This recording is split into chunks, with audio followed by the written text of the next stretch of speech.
रेगिस्तान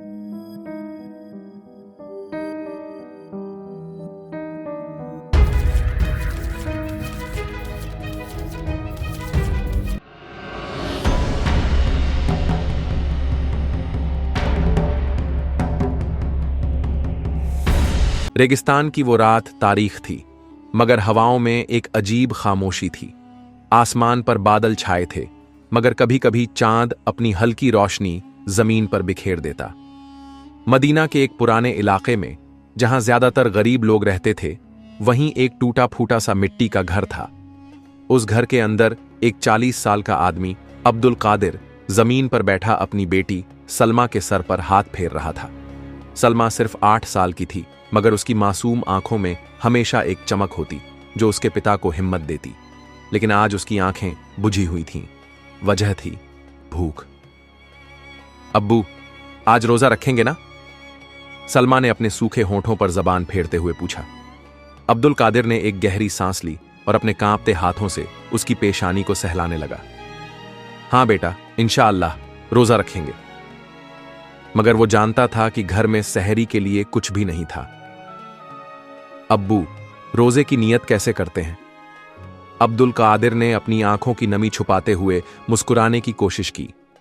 रोजे की नियत दिल से की जाती है और अल्लाह उसे कबूल करता है। सलमा ने खुशी से अपनी छोटी छोटी हथेलियों को आपस में जोड़ा और कहा, तो मैं भी नियत कर लूं? अब्दुल कादिर के दिल पर जैसे किसी ने पत्थर रख दिया। कैसे बताए कि सहरी के लिए एक खजूर तक नहीं है? कैसे बताए कि रोजा रखना आसान नहीं जब पेट में कई दिनों से खाना न गया हो? मगर वो अपनी बच्ची की मासूम खुशी नहीं छीन सकता था। बिल्कुल बेटा, तुम भी नियत कर लो, अल्लाह बहुत बड़ा है। सलमा की आंखें चमक उठीं। उसने अपने अब्बू के गले लगकर कहा, अल्लाह हमें भूखा नहीं छोड़ेगा, है ना अब्बू? अब्दुल कादिर ने सिर हिलाया, मगर अंदर ही अंदर उसकी आंखों से आंसू छलक गए। जहां एक ओर गरीबी का अंधेरा था, वहीं दूसरी ओर मदीना के बाजार में रोशनी थी। ऊंचे ऊंचे मकानों के बीच एक शानदार हवेली थी, अय्यूब साहब की हवेली। अय्यूब साहब मदीना के एक नामी व्यापारी थे। उनका कारोबार दूर दूर तक फैला था। उनके घर में हर तरह की नेमतें थीं, मगर एक चीज की कमी थी, सुकून। उनका बेटा रिहान बेहद जिद्दी और लालची था। उसने कभी गरीबी को महसूस नहीं किया था। वो हर चीज पैसों से तौलता। अब्बा जान, इस बार रमजान में नई ऊंटनी लानी है, वो वाली नहीं जो आप लाए थे। मुझे खास नस्ल की ऊंटनी चाहिए, रिहान ने शान से कहा। अय्यूब साहब ने उसे समझाने की कोशिश की। बेटा, रमजान में हमें नेमतों का शुक्र अदा करना चाहिए, ना कि फिजुल खर्ची। मगर रिहान अपनी धुन में था। उसने एक ठंडी आह भरी। अच्छा, अगर आप नहीं दिलाएंगे तो मैं खुद इंतजाम कर लूंगा। अय्यूब साहब ने गहरी सांस ली। वो जानते थे कि उनका बेटा बिगड़ता जा रहा है, मगर वो क्या कर सकते थे? रात बीत गई। सहरी का वक्त आ गया। अब्दुल कादिर ने आंखें खोली। उसकी बेटी सलमा पास ही लेटी थी, मगर उसका चेहरा उतरा हुआ था। घर में कुछ नहीं था। एक पल के लिए उसके दिल में आया कि रोजा ना रखे, लेकिन फिर अंदर से एक आवाज आई, अल्लाह पर भरोसा रखो। वो उठकर मस्जिद गया और नमाज अदा की। नमाज के बाद उसने अल्लाह से दुआ की, या अल्लाह, मेरी बेटी ने नियत की है, उसे भूखा मत रखना। जब वो मस्जिद से निकला तो एक अजीब चीज हुई। बाहर एक बूढ़ा आदमी खड़ा था। उसके हाथ में रोटी और खजूर थे। उसने अब्दुल कादिर को देखा और कहा, बेटा, ये लो, अल्लाह ने तुम्हारे लिए भेजा है। अब्दुल कादिर की आंखों से आंसू निकल पड़े। उसने बूढ़े आदमी को गले लगा लिया। अल्लाहू अकबर, अल्लाह ने मेरी सुन ली। वो जल्दी से घर पहुंचा और सलमा को जगाया। देखो बेटा, अल्लाह ने हमें सहरी दे दी। सलमा की आंखें खुशी से भर आईं। अब्बू, मैंने कहा था ना, अल्लाह हमें भूखा नहीं रखेगा। अब्दुल कादिर ने अपनी बच्ची को गले लगा लिया। उसी सुबह अय्यूब साहब के घर पर एक बड़ी मुसीबत आ गई। उनका सबसे कीमती सामान, जो उन्होंने सालों से जमा किया था, वो लूट लिया गया। या अल्लाह, ये क्या हो गया? हर तरफ अफरा तफरी मच गई। रिहान गुस्से से पागल हो गया। अब्बा जान, ये किसी गरीब का काम है। ये किसी ऐसे शख्स ने किया है जो भूखा होगा। मगर अय्यूब साहब की आंखों में कुछ और ही था। अब्दुल कादिर ने सलमा को रोटी का छोटा टुकड़ा और खजूर देकर खुद भी रोजे की नीयत कर ली, मगर उसके दिल में एक अजीब सी बेचैनी थी। अब्बू, क्या हम इफ्तार के लिए कुछ कमाएंगे? उसकी बच्ची ने मासूमियत से पूछा तो उसका दिल बैठ गया। इंशाअल्लाह बेटा, अल्लाह हमारे लिए कोई राह निकालेगा। मगर अंदर से वो खुद भी परेशान था। आज उसे बाजार जाकर काम करना था, वरना रोजा कैसे पूरा होता। दूसरी तरफ अय्यूब साहब की हवेली में भी हलचल मची थी। उनकी अतिजोरी कल रात लूट ली गई थी। सब नौकर चाकर परेशान थे, मगर सबसे ज्यादा बेचैनी अय्यूब साहब के चेहरे पर थी। ये कैसे हो सकता है? हम तो रोज सवाब का काम करते हैं, फिर हमारे साथ ऐसा क्यों हुआ? रिहान गुस्से में था। अब्बा जान, ये किसी गरीब का काम होगा। उन लोगों को देखिए जो दिन भर भूखे रहते हैं और फिर चोरी करने लगते हैं। मगर अय्यूब साहब की आंखें सोच में डूबी थीं। बेटा, भूख इंसान को मजबूर कर देती है, लेकिन हर गरीब चोर नहीं होता। रिहान ने सर झटक दिया। अगर मैं होता तो ऐसे लोगों को सजा देता। अय्यूब साहब ने एक लंबी आह भरी। अल्लाह ही बेहतर जानता है बेटा। दोपहर ढल चुकी थी। सूरज आसमान के बीचों बीच चमक रहा था। अब्दुल कादिर अपने पुराने कपड़ों में बाजार की एक गली में खड़ा था, जहां लोग इधर उधर अपने काम में लगे थे। उसके पास कोई खास काम नहीं था, बस उम्मीद थी कि किसी को कोई मदद चाहिए होगी और उसे कुछ पैसे मिल जाएंगे। तभी एक ऊंची आवाज आई, अरे ओ मजदूर, ये बोरी उठा दो। अब्दुल कादिर ने देखा, एक अमीर दुकानदार अपने गोदाम के बाहर खड़ा था। बोरी भारी थी, मगर उसे कुछ पैसे मिलने की उम्मीद थी। उसने अपनी थकी हुई हालत में बोरी उठाई और दुकानदार के बताए हुए गोदाम तक पहुंचा दिया। जब वो वापस आया तो उसने उम्मीद से दुकानदार की तरफ देखा, मगर दुकानदार हंसा और बोला, जाओ जाओ, अल्लाह ने तुम्हें ताकत दी है, ये भी एक इबादत थी। अब्दुल कादिर के चेहरे पर मायूसी आ गई। उसकी जेब खाली थी। वो चुपचाप वहां से आगे बढ़ गया। अब्दुल कादिर थककर एक पेड़ के नीचे बैठ गया। भूख की तलब अब तेज हो रही थी, मगर रोजे को छोड़ने का ख्याल तक नहीं आया। इसी बीच सामने से एक घोड़े पर सवार एक नौजवान गुजरा। वो बेहद शानदार कपड़ों में था। उसके चेहरे पर घमंड साफ झलक रहा था। ये रिहान था, अय्यूब साहब का बेटा। रिहान की नजर अचानक उस गरीब आदमी पर पड़ी। उसे कुछ मजा सा आया। अरे ओ बाबा, क्या हाल है?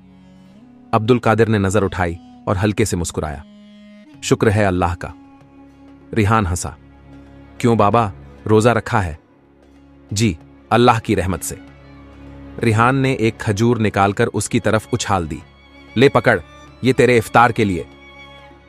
अब्दुल कादिर ने खजूर उठाया, मगर कुछ नहीं कहा। रिहान को यह अच्छा नहीं लगा। क्या हुआ बाबा, शुक्रिया नहीं बोलोगे? अब्दुल कादिर ने नजरें झुका लीं और धीरे से कहा, शुक्रिया इंसान से नहीं, अल्लाह से किया जाता है। रिहान के चेहरे पर हैरानी थी, मगर उसने कोई जवाब नहीं दिया और घोड़ा दौड़ा दिया। शाम ढलने लगी। अब्दुल कादिर मस्जिद की तरफ बढ़ा। भूख ने शरीर को कमजोर कर दिया था, मगर दिल मजबूत था। मस्जिद के बाहर कुछ लोगों ने रोजेदारों के लिए खाना रखा था। जब इफ्तार का वक्त हुआ तो उसने अपने हिस्से की खजूर और पानी लिया। इसी बीच एक बूढ़ा आदमी पास आया। उसकी हालत उससे भी बुरी थी। अब्दुल कादिर ने बिना सोचे अपनी खजूर बूढ़े को दे दी। बूढ़े ने उसकी तरफ देखा और उसकी आंखें भर आईं। बेटा, तुमने मुझे खिला दिया, मगर तुमने खुद कुछ नहीं खाया। अब्दुल कादिर हल्के से मुस्कुराया। अल्लाह सब देख रहा है चचा। मेरा रोजा आजमाइश था और अल्लाह ने मुझे कामयाब कर दिया। बूढ़े आदमी ने उसके सिर पर हाथ रखा और दुआ दी, मगर अब्दुल कादिर को क्या पता था कि यह दुआ उसकी तकदीर बदलने वाली थी। उधर अय्यूब साहब इफ्तार के बाद भी बेचैन थे। उनके बेटे रिहान ने आज बाजार में गरीबों का मजाक उड़ाया था। क्या मैंने अपने बेटे को यही सिखाया था? तभी नौकर आया और बताया, साहब, बाहर एक गरीब आदमी खड़ा है, वो आपसे मिलना चाहता है। अय्यूब साहब बाहर गए। वहां वही बूढ़ा आदमी खड़ा था जिसे अब्दुल कादिर ने खजूर दी थी। बेटा, तुम बहुत बड़े आदमी हो, मगर आज मैंने एक गरीब इंसान को अमीर पाया। अय्यूब साहब चौंक गए। कौन है वो? बूढ़े आदमी ने कहा। एक मजदूर जिसका नाम अब्दुल कादिर है। अय्यूब साहब के चेहरे पर हैरानी थी। कौन था ये आदमी और क्यों उसकी बातें आज उनकी जिंदगी बदलने वाली थीं? मदीना की रात अपनी पुरसुकून चाल से आगे बढ़ रही थी। चांद की हल्की रोशनी मिट्टी के घरों और बाजार की तंग गलियों पर बिखरी हुई थी। मस्जिदों से अजान की आवाज आ चुकी थी। लोग तरावीह की नमाज अदा कर रहे थे, लेकिन एक आदमी अभी भी जाग रहा था। अय्यूब साहब। उनके जहन में एक ही सवाल गूंज रहा था, आखिर वो अब्दुल कादिर कौन था? जिस बूढ़े आदमी ने आज उनसे आकर बात की थी, उसकी बातें उनके दिल पर असर कर गई थीं। मैंने बहुत अमीर देखे हैं, मगर आज पहली बार मैंने एक गरीब को इतना अमीर देखा। उनका दिल बेचैन था। उन्होंने नौकर को बुलाया। पता लगाओ ये अब्दुल कादिर कौन है, कहां रहता है? नौकर ने सर झुका लिया। जी मालिक, मैं सुबह ही पता करता हूं। सुबह की पहली किरण के साथ ही बाजार खुलने लगा था। मजदूर अपने औजार उठा रहे थे, दुकानदार अपनी दुकानों की सफाई कर रहे थे और मदीना की गलियों में हलचल बढ़ने लगी थी। अब्दुल कादिर भी अपने छोटे से मिट्टी के घर से निकला। सलमा अभी सो रही थी। उसके पास कोई काम नहीं था, मगर उम्मीद थी कि अल्लाह कोई राह जरूर निकालेगा। उसे क्या पता था कि आज का दिन उसकी जिंदगी हमेशा के लिए बदल देगा। बाजार की सबसे बड़ी सड़क के किनारे अय्यूब साहब की शानदार हवेली थी। आज उनके दरवाजे पर एक गरीब मजदूर खड़ा था, अब्दुल कादिर। नौकर ने उसे अंदर बुलाया, मगर वो घबराया हुआ था। जब वो अंदर पहुंचा तो देखा सामने एक लंबा चौड़ा आदमी बैठा था, जिसकी आंखों में गहरी सोच थी। अय्यूब साहब। अय्यूब साहब ने उसे गौर से देखा। तुम ही हो अब्दुल कादिर? अब्दुल कादिर ने सर झुका लिया। जी हजरत। अय्यूब साहब ने गहरी सांस ली और कहा, मैंने सुना तुमने रोजे में अपनी इफ्तार की खजूर भी किसी और को दे दी। अब्दुल कादिर ने हल्की सी मुस्कान दी। अल्लाह की राह में दिया हुआ कभी कम नहीं होता मालिक। यह सुनकर अय्यूब साहब का दिल कांप गया।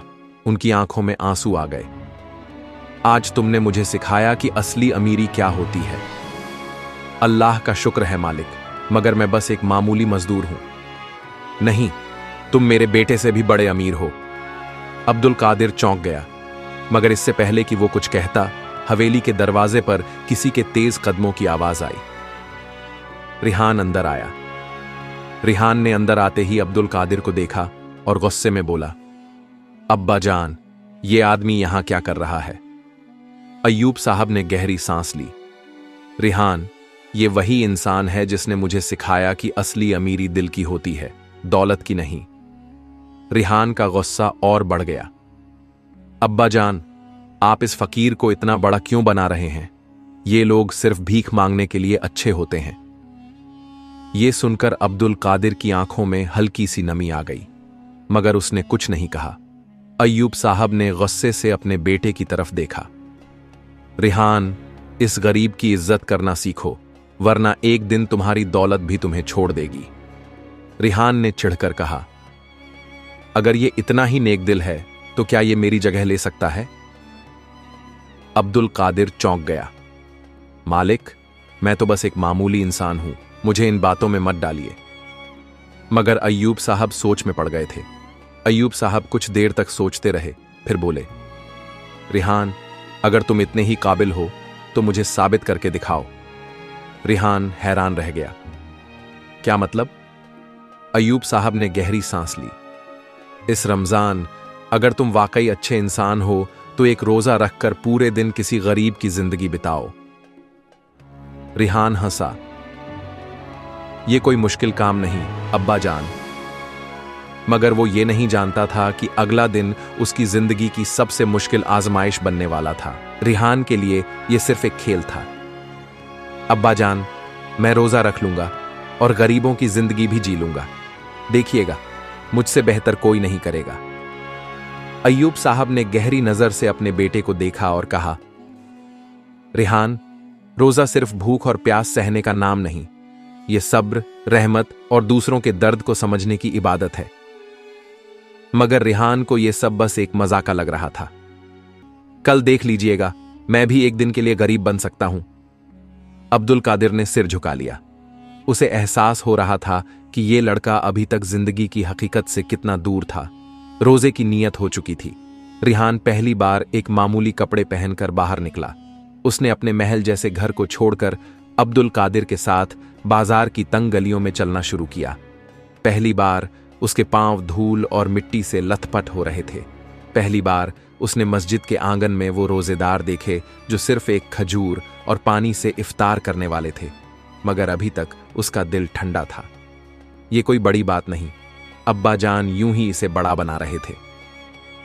मगर जैसे जैसे सूरज चढ़ने लगा, उसकी हालत भी बदलने लगी। दोपहर होते होते रिहान की हालत खराब होने लगी। गर्मी तेज हो रही थी और उसके पेट में हल्का सा दर्द उठने लगा था। अब्दुल कादिर बाजार में मजदूरी के लिए निकला। वो और रिहान दोनों एक दुकानदार के पास पहुंचे, जिसने कहा, दोनों मेरी दुकान के आगे सफाई कर दो, मैं तुम्हें 2-2 दिरहम दूंगा। रिहान हंसा, बस 2 दिरहम, इससे क्या होगा? अब्दुल कादिर ने उसकी तरफ देखा और मुस्कुरा दिया। जब इंसान के पास कुछ भी ना हो तो 2 दिरहम भी बड़ी नेमत होती है। रिहान ने मजबूरी में झाड़ू उठाई। यह पहली बार था जब उसने अपने हाथों से काम किया। कुछ ही देर में अनूस की हथेलियां दर्द से जलने लगीं। मगर सबसे बड़ी मुसीबत थी भूख। जब सफाई पूरी हुई, दुकानदार ने उन्हें 2-2 दिरहम दे दिए। रिहान ने पैसे लिए और बोला, अब हम कुछ खाने के लिए खरीद सकते हैं। अब्दुल कादिर ने उसकी तरफ देखा और धीरे से कहा, नहीं, अभी इफ्तार का वक्त नहीं हुआ। रिहान के चेहरे पर बेचैनी आ गई। क्या हमें इतने घंटे और इंतजार करना होगा? अब्दुल कादिर हल्की हंसी के साथ बोला, रोजा सब्र का नाम है मेरे भाई। रिहान ने गहरी सांस ली। उसे समझ में आना शुरू हो गया था कि गरीबों के लिए भूख सिर्फ एक इम्तिहान नहीं, बल्कि एक हकीकत थी। शाम होने से पहले एक और बड़ा इम्तिहान आया। रिहान और अब्दुल कादिर बाजार से लौट रहे थे कि रास्ते में एक बच्ची बैठी रो रही थी। रिहान ने पूछा, तुम क्यों रो रही हो? बच्ची ने आंसू पोंछते हुए कहा, मेरी अम्मी बीमार हैं, हमारे पास दवा के लिए पैसे नहीं हैं। रिहान ने तुरंत अपनी जेब टटोली। उसके पास सिर्फ 2 दिरहम थे। अगर वो पैसे दे देता तो उसके पास इफ्तार के लिए कुछ नहीं बचता। उसका दिल कह रहा था, मुझे भी भूख लगी है, ये मेरे पैसे हैं। मगर उसके जहन में अब्दुल कादिर की बात गूंजने लगी, अल्लाह की राह में दिया हुआ कभी कम नहीं होता। कुछ देर तक वो लड़ता रहा, मगर आखिरकार उसने वो पैसे बच्ची को दे दिए। रिहान को पहली बार असली सुकून महसूस हुआ। शाम ढल रही थी। रिहान और अब्दुल कादिर मस्जिद के बाहर इफ्तार के लिए बैठे थे। रिहान ने देखा, सामने कुछ लोग बैठे थे। हर किसी के पास बस एक खजूर और थोड़ा पानी था, मगर उनके चेहरे पर सुकून था। जब अजन की आवाज आई तो उसने पहली बार भूख के साथ सब्र की मिठास को महसूस किया। उसने खजूर खाई, पानी पिया और उसकी आंखें नम हो गईं। मैंने जिंदगी में इतना अमीर कभी महसूस नहीं किया। उसने अब्दुल कादिर की तरफ देखा और कहा, अब्बा जान सही कहते थे, असली दौलत दिल की होती है। अब्दुल कादिर हल्की मुस्कान के साथ बोला, आज तुमने वो देख लिया जो बहुत से अमीर लोग जिंदगी भर नहीं देख पाते। रिहान का दिल बदल चुका था। जब रिहान वापस हवेली पहुंचा तो अय्यूब साहब ने देखा कि उसका चेहरा बदला हुआ था। वो लड़का जो सुबह घमंड से भरा हुआ था, अब एक नए इंसान की तरह लग रहा था। रिहान उनके पास आया, उनके हाथ पकड़कर रो पड़ा, अब्बा जान, आज मुझे असली अमीरी का मतलब समझ आया। अय्यूब साहब की आंखें भर आईं। अल्लाह तुम्हें हिदायत दे चुका है बेटा। मगर अब रिहान की आंखों में नींद नहीं थी। उसका दिल अजीब बेचैनी महसूस कर रहा था। उसने दिन भर जो कुछ देखा और महसूस किया, वो सब उसके अंदर एक तूफान की तरह उमड़ रहा था। उसने सोचा, क्या मैंने अपनी पूरी जिंदगी गलत तरीके से गुजारी? उसने पहली बार गरीबों की तकलीफ को महसूस किया था। अगर एक दिन का रोजा और मेहनत मुझे इतना बदल सकती है, तो उन लोगों का क्या जो पूरी जिंदगी इसी तरह जीते हैं। उसका दिल अचानक अब्दुल कादिर की तरफ चला गया। आखिर वो आदमी इतना नेक क्यों है? वो कौन है? उसकी बेचैनी और बढ़ गई। अय्यूब साहब सुबह मस्जिद से वापस लौटे तो रिहान उनके पास आया। अब्बा जान, क्या मैं आपसे कुछ पूछ सकता हूं? अय्यूब साहब मुस्कुराए। बिल्कुल बेटा, आज मैं एक बदला हुआ रिहान देख रहा हूं। रिहान ने गहरी सांस ली। अब्बा जान, अगर मैं सच में बदल चुका हूं तो क्या आप मुझ पर एक एहसान कर सकते हैं? अय्यूब साहब चौंके। कैसा एहसान? रिहान ने सिर झुका लिया। मैं अब्दुल कादिर से मिलना चाहता हूं, मुझे उसके बारे में सब कुछ जानना है। अय्यूब साहब ने गहरी नजर से अपने बेटे को देखा और फिर बोले, आज मैं तुम्हें एक ऐसा सच बताने जा रहा हूं जो तुम्हारी जिंदगी हमेशा के लिए बदल देगा। अय्यूब साहब रिहान को हवेली के अंदर ले गए और एक पुरानी संदूक निकाली। उसमें एक चमड़े का लिफाफा था जो बहुत पुराना लग रहा था। उन्होंने वो लिफाफा खोला और एक कागज निकाला। रिहान ने हैरानी से पूछा, ये क्या है? अय्यूब साहब ने एक गहरी सांस ली और बोले, ये एक कर्ज की रसीद है। सालों पहले जब तुम बहुत छोटे थे तब एक आदमी ने मुझसे कर्ज लिया था। रिहान ध्यान से सुनने लगा। वो आदमी कोई और नहीं बल्कि अब्दुल कादिर का बाप था। रिहान चौंक गया। क्या? अय्यूब साहब ने अपनी आंखें बंद कर लीं। हां, अब्दुल कादिर का बाप मेरे सबसे करीबी दोस्तों में से एक था, मगर किस्मत को कुछ और मंजूर था। रिहान अब पूरी तरह ध्यान से सुन रहा था। वो बहुत ईमानदार और नेक दिल आदमी था, मगर एक बड़े हादसे ने उसे तबाह कर दिया। एक दिन उसका पूरा कारोबार जलकर राख हो गया। उसके पास कुछ भी नहीं बचा। मजबूर होकर उसने मुझसे कुछ पैसे उधार लिए। रिहान के दिल की धड़कन तेज हो रही थी। मगर अल्लाह की कसम, मैंने कभी उससे कर्ज वापस मांगने का इरादा नहीं किया था, मगर उसे लगा कि अगर वो कर्ज नहीं लौटाएगा तो उसकी इज्जत चली जाएगी। रिहान की आंखें फैल गईं। फिर क्या हुआ? अय्यूब साहब की आंखें नम हो गईं। वो शहर छोड़कर चला गया और फिर कभी वापस नहीं आया। रिहान को ऐसा लगा जैसे उसके पैरों के नीचे से जमीन खिसक गई हो। मतलब अब्दुल कादिर का बाप? अय्यूब साहब ने सिर झुका लिया। हां बेटा, वो अपनी इज्जत बचाने के लिए दूर चला गया और फिर कभी नहीं लौटा। और उसके बाद उसकी बीवी भी दुनिया से चली गई। अब्दुल कादिर तब बहुत छोटा था। उसे इस बात का अंदाजा भी नहीं था कि उसका बाप क्यों चला गया। रिहान की आंखों में आंसू आ गए। तो क्या अब्दुल कादिर को यह सब नहीं पता? अय्यूब साहब ने हल्का सा सिर हिलाया। नहीं, उसने कभी अपने बाप के बारे में कुछ नहीं पूछा। शायद उसने अपनी तकदीर को ही अपनी सच्चाई मान लिया। रिहान की आंखों में कुछ चमका। तो क्या मैं उसे यह सच बता सकता हूं? अय्यूब साहब कुछ देर तक सोचते रहे, फिर बोले, हां बेटा, अब वक्त आ गया है कि उसे उसकी सच्चाई पता चले। रिहान उसी वक्त अब्दुल कादिर के घर पहुंचा। अब्दुल कादिर अपनी झोंपड़ी के बाहर बैठा था। उसकी बेटी सलमा उसके पास थी। रिहान ने उसकी तरफ देखा और कहा, भाई, मुझे तुमसे कुछ कहना है। अब्दुल कादिर ने सिर उठाया। क्या हुआ मालिक? रिहान ने गहरी सांस ली और बोला, तुम्हें अपनी जिंदगी की सबसे बड़ी सच्चाई जाननी चाहिए। अब्दुल कादिर ने हैरानी से उसकी तरफ देखा। रिहान ने सब कुछ उसे बता दिया। उसके बाप की हकीकत, उसका अय्यूब साहब से रिश्ता और वो कर्ज जो कभी लौटाने की जरूरत ही नहीं थी। अब्दुल कादिर की आंखों से आंसू बहने लगे। तो मेरे बाप ने पूरी जिंदगी एक गलतफहमी में गुजार दी। रिहान ने उसकी हथेलियां पकड़ लीं और कहा, मुझे माफ कर दो भाई। अगर हम पहले ही तुम्हें यह सच बता देते तो शायद तुम्हारी जिंदगी कुछ और होती। अब्दुल कादिर ने कुछ देर तक कुछ नहीं कहा। फिर उसने सिर झुका लिया और कहा, नहीं भाई, अल्लाह की मर्जी से जो हुआ अच्छा ही हुआ। अगर मैं गरीब नहीं होता तो शायद मैं भी वो सब्र और नेकी नहीं सीख पाता जो आज मेरी सबसे बड़ी दौलत है। रिहान की आंखों में फिर आंसू आ गए। तुम वाकई मुझसे बड़े अमीर हो। जब अय्यूब साहब को यह सब पता चला तो उन्होंने अपने घर के दरवाजे खोल दिए। अब्दुल कादिर, अब तुम्हारी जगह यहां है। यह हवेली अब तुम्हारा भी घर है। मगर अब्दुल कादिर मुस्कुरा दिया। मालिक, मेरी अमीरी मेरे दिल में है। मुझे इस घर की नहीं बस आपकी दुआओं की जरूरत है। रिहान अब्दुल कादिर के पैरों में गिर गया। भाई, मुझे भी अपनी तरह नेक बनना सिखा दो।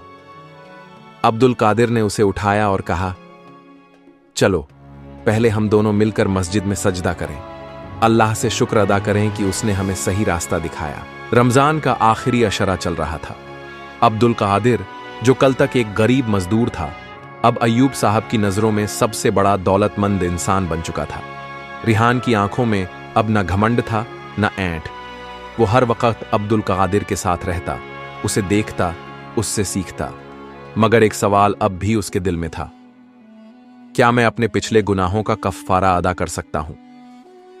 उसने अब्दुल कादिर से पूछा, भाई, मैंने जिंदगी में बहुत गलतियां की हैं, क्या अल्लाह मुझे माफ कर देगा? अब्दुल कादिर मुस्कुराया और बोला, अल्लाह की रहमत तुम्हारी गलतियों से बहुत बड़ी है भाई। अगर तुम सच्चे दिल से तौबा कर लो और नेक रास्ते पर चलो तो अल्लाह तुम्हें न सिर्फ माफ करेगा बल्कि तुम्हें अपनी रहमत से नवाजेगा भी। रिहान की आंखों में आंसू आ गए। फिर मैं तौबा करता हूं, अल्लाह से वादा करता हूं कि अब अपनी जिंदगी नेक कामों में लगाऊंगा। अब्दुल कादिर ने उसे गले से लगा लिया। इसी बीच अय्यूब साहब ने अब्दुल कादिर को अपने पास बुलाया। बेटा, मैंने तुम्हें हमेशा एक बेटे की तरह चाहा। मैं चाहता हूं कि तुम इस घर को अपना घर मानो। मैं चाहता हूं कि तुम हमारे साथ रहो। अब्दुल कादिर ने सिर झुका लिया और कहा, मालिक, मेरे लिए आपका यह एहसान ही सबसे बड़ा इनाम है, मगर मैं एक और इनाम चाहता हूं। अय्यूब साहब ने हैरानी से पूछा, क्या इनाम बेटा? अब्दुल कादिर ने कहा, मुझे अपनी मेहनत और सब्र के साथ जीने दीजिए। मुझे इस हवेली की नहीं, सिर्फ आपकी दुआओं की जरूरत है। अय्यूब साहब की आंखें नम हो गईं। अल्लाह तुम्हारी झोली में वो सुकून डाले जो दौलत से नहीं खरीदा जा सकता। ईद करीब आ रही थी। रिहान ने एक बहुत बड़ा फैसला लिया। उसने अपनी दौलत गरीबों में तकसीम करने की ठानी। उसने अपने अब्बा जान से कहा, अब्बा, जो कुछ मेरे पास है वो सिर्फ मेरा नहीं, ये उन लोगों का भी हक है जिनके पास कुछ नहीं। मैं चाहता हूं कि हम ईद के दिन हर गरीब को मदद करें। अय्यूब साहब की आंखों में फख्र था। बिल्कुल बेटा, ये रमजान की सबसे बड़ी रहमत होगी। ईद की चांद रात को रिहान और अय्यूब साहब ने पूरे शहर के गरीबों को नए कपड़े, खाना और ईदी दी। मगर सबसे ज्यादा खुशी अब्दुल कादिर को हुई जब उसने अपनी बेटी सलमा को नए कपड़ों में हंसते हुए देखा। बाबा, क्या हम अब अमीर हो गए? अब्दुल कादिर मुस्कुराया। हां बेटी, हमने अल्लाह की नेमतों को पहचान लिया और यही असली अमीरी है। रिहान ने सलमा के सिर पर हाथ रखा और कहा, सलमा, आज से तुम मेरी छोटी बहन हो और भाई अपनी बहन को कभी तंगहाली में नहीं रहने देते। अब्दुल कादिर ने सिर झुका लिया। अल्लाह तुम्हें उसकी रहमतों से नवाजे भाई। रमजान के इस सफर ने हर किसी की जिंदगी बदल दी। अय्यूब साहब को अपने बेटे में एक नेक बदलाव नजर आ रहा था। रिहान, जो कभी दुनिया की चमक धमक में खोया हुआ था, अब अल्लाह की राह का राही बन चुका था।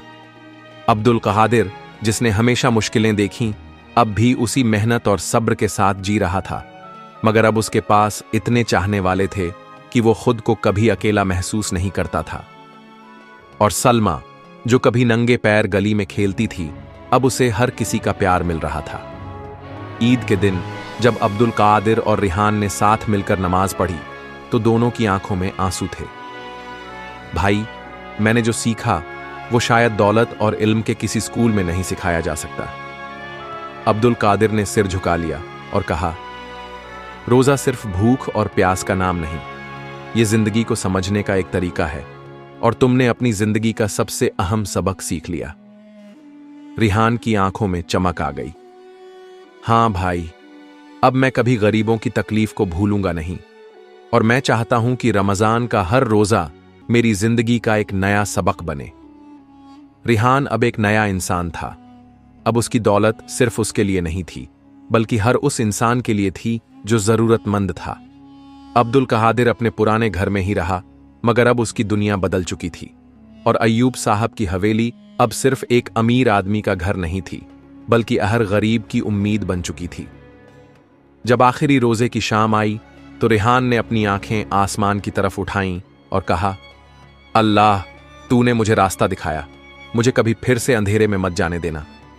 अब्दुल कादिर ने उसके कंधे पर हाथ रखा और कहा, अगर तेरा दिल इन सच्चा है तो अल्लाह तुझे कभी गुमराह नहीं करेगा।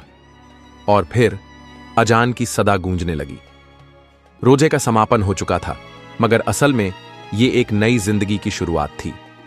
ये कहानी रमजान के असली मकसद को बयान करती है, सब्र, तकदीर, इम्तिहान और अल्लाह की रहमत।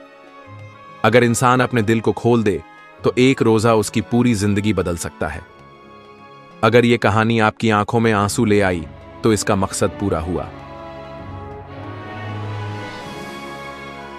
दुआ है कि हर इंसान इस कहानी से कुछ सीख सके और अपने दिल में गरीबों के लिए रहमत रखे। रमजान मुबारक।